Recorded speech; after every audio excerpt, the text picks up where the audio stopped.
As of today, the president's tour in the Mount Kenya region came to an end, but some certain things have currently come out from the dark.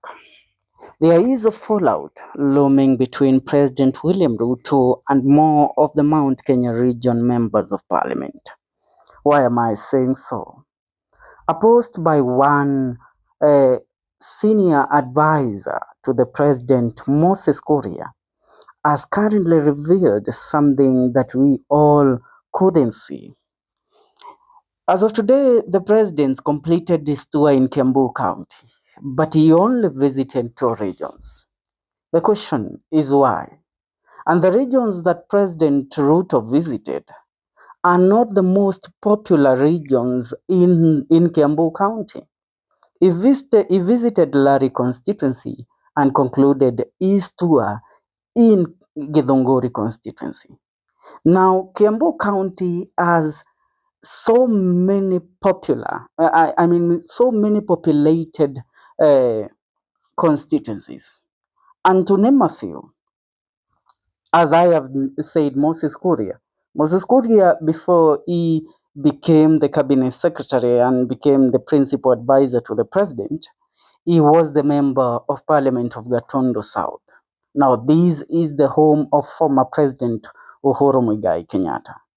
Why did the president not visit that region? Remember, that region currently is ruled by the member of parliament, Gigi Kagombe. Now, from Gatondo, we will go to Thika town, or let me say Thika constituency. Thika constituency is one of the biggest towns that we have in the country and one of the most populated.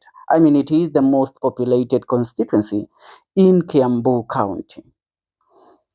It is ruled by the member of parliament of Thika town is none other than Honorable Alice Ng'ang'a. On the other hand, we have Juja, which its member of parliament is Koimbori.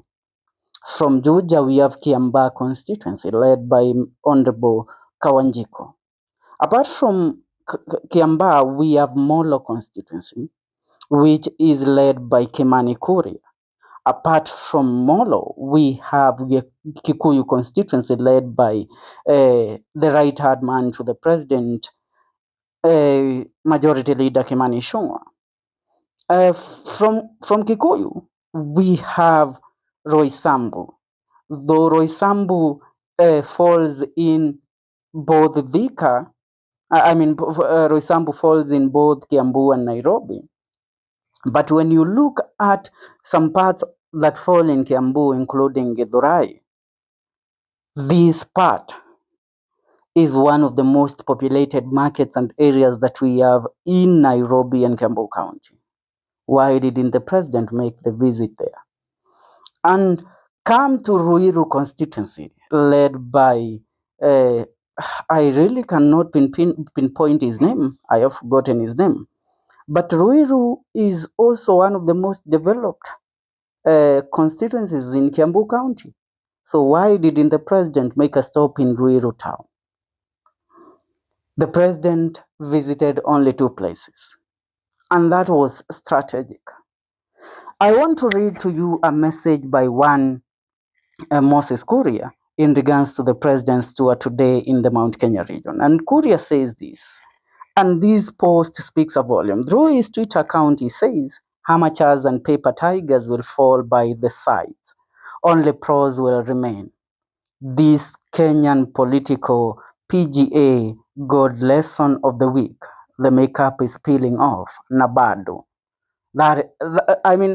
Kuria might be writing this message in a coded form, but we all can see that this message is directed to his boss, President William Ruto. The makeup is peeling off. The pretense of members of parliament from Kiambu County supporting Honorable William Ruto is currently something that we have all noticed. Now, I will start with Thika. The member of parliament of Thika, Alice Ng'ang'a, has not been in the convoy or among the members of parliament that were together with President William Ruto while touring the Mount Kenya region. Knowing the influence that this woman had in the impeachment of Rigathi Gachagua, we thought that President William Ruto will parade her as one of the people that were accompanying him in the Mount Kenya region. But it seems that Alice Ng'ang'a is currently having a change of mind. The president failed to make a stop in Thika. That proved something to the people of Kiambu County. That the president, there are places that he is welcomed, and there are places that he is trying to make a point, and there are areas that he has left out. Apart from Thika, we will proceed to Ruiru. Ruiru, the member of parliament of Ruiru, has been a great supporter of President William Ruto and was also among those that voted on the impeachment of Rigathi Gachagua. But we expected the president to visit these regions. But the president didn't. Juja is also an epitome of the Kiambu County. It is one of the most populated, with diverse tribes living in the said region, the same as Thika and Ruiru. But the president didn't make a stop there. From there, we will speak about Molo constituency. Honorable Kimani Kuria has been a person that has been on the center of President William Ruto's influence in the Mount Kenya region, but was not among those that were with the president.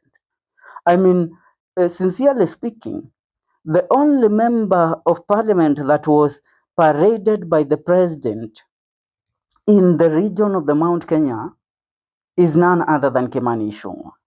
Others are just mere nobodies. People like Honorable Elijah Kororia of Gatondo North, people like Karen Nyamu. These are non-factors. But the people that have certain influences were left out. Honorable Kawanjiko, who is a member of parliament of Kiamba, was left out among those that were touring the region with President William Ruto. Now, what does this tell you?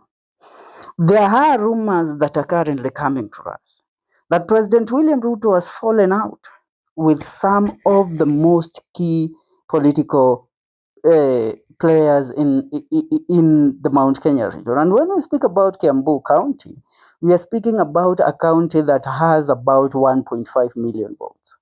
Are we together? But the president has left out some of the most vote-rich regions, including Thika, Ruiru, Juja, but proceeded to Githongori, where Gathoni wa Mushomba is the member of parliament, and Gathoni wa Mushomba has publicly been opposing President William Ruto. Are we together? So why should President William Ruto visit Githongori where he is not welcomed? Why didn't he visit Kikuyu where he is a right-hand man?